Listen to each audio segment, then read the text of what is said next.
Hey everybody, John Harris here, managing partner with Fortune Management. Got a topic that has come up numerous times, not just throughout my career, but especially here several times the last few weeks. I want to take a few minutes and share with you my opinion on the subject. The topic is I don't have time. You know, some common feedback that we constantly get, doctors, when you're, managing your businesses and you need your team to work on reactivation, or you need them to work on marketing, or work on, re-engineering the schedule, make it more efficient, more productive, etc. The common concern that we get is I don't have time, or you may have an administrative coordinator that doesn't have time to file insurance claims, or we don't have time to do sterilization, or whatever. So I don't have time seems to be a common theme. And the reality is that, and this is just my opinion now, I don't suggest that I know everything. I don't suggest I know a lot. I hope I know a little bit about a little bit, and I try to share that little bit with as many people as possible. So the reality is that, I don't have time. There's no such thing as that. It doesn't exist. You've heard people say that you don't manage time, you manage priorities, and I absolutely believe that 100%. Bottom line is if it's a priority for you, if it's a priority for the doctor, he or she will find time to do it. If it's a priority for the team member, he or she will find time to do it. If it's a priority for me, I guarantee you I'm going to find time to do it. I'm on my way to the gym because I made time to do it. Bottom line is if it's a priority, you're going to make sure that there is time for it. It's not, I don't have time. So when you say I don't have time, try saying it's not a priority and see how that feels. See if it feels any different. Because at the end of the day, that's the truth. It's simply not a priority. I'm not saying it's right. I'm not saying it's wrong. I'm not saying you're good. I'm not saying you're bad. All I'm saying is at this particular point in time, we are not making this specific task a priority, and therefore we don't have time to get it done. There are other things that we are making priorities above this particular thing. Now, this is where it gets interesting. When you're in a relationship with somebody, whether this is a personal relationship or professional relationship, if it's husband, wife, mother, child, or if it's team member in a dental practice, one of the key components that makes a successful relationship and makes a relationship work is the fact that you prioritize the same way. So if there are things that your spouse makes a priority that you do not make a priority, that's going to be a source of conflict. And the same thing is true in a dental practice. If the doctor makes something a priority, but it's not a priority to the team, there's going to be conflict. There's going to be frustration. There's going to be disappointment.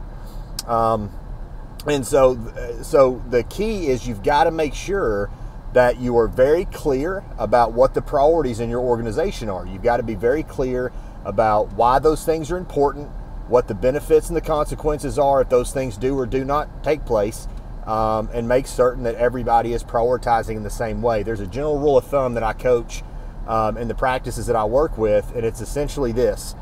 Priority number one in a dental practice at any given point in time is the patient in the chair. Nothing ever takes precedence over the patient in the chair.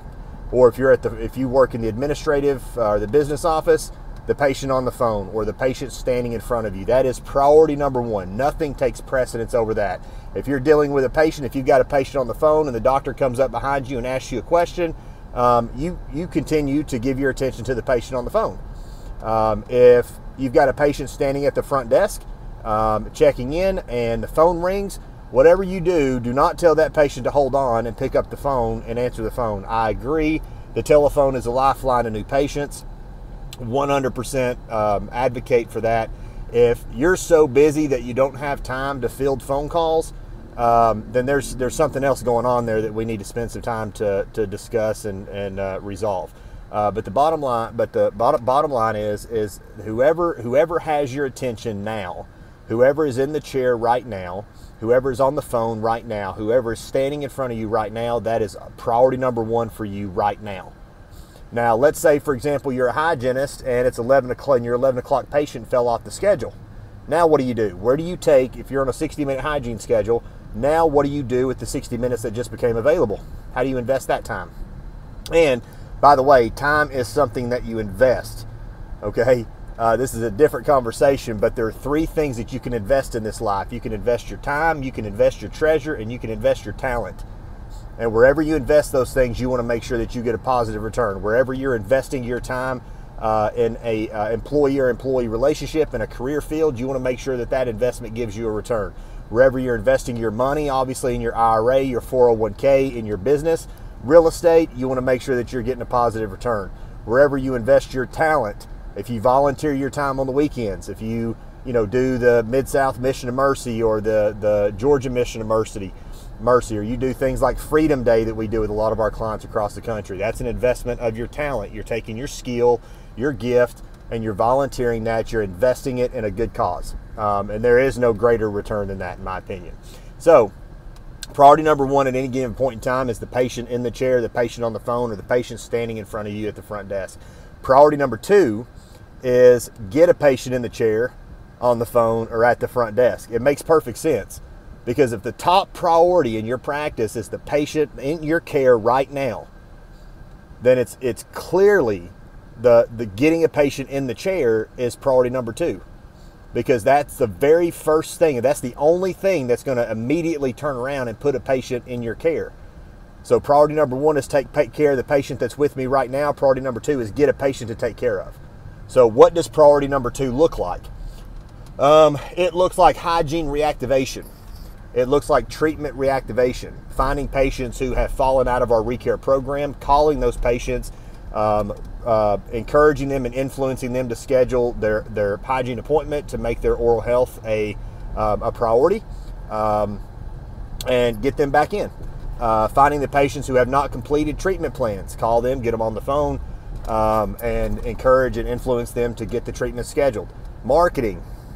Re-engineering your schedule so that you have more and more productive patients in a shorter period of time.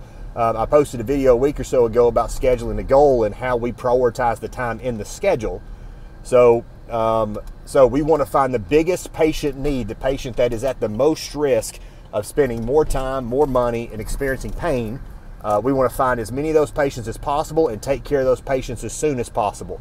That is making your number one priority the patient in the chair, and your patient's top three values and priorities, your top three values and priorities. I hope this was helpful. If you've got any questions, don't hesitate to DM me on Facebook, Instagram, wherever. If you like this video, click subscribe down at the bottom.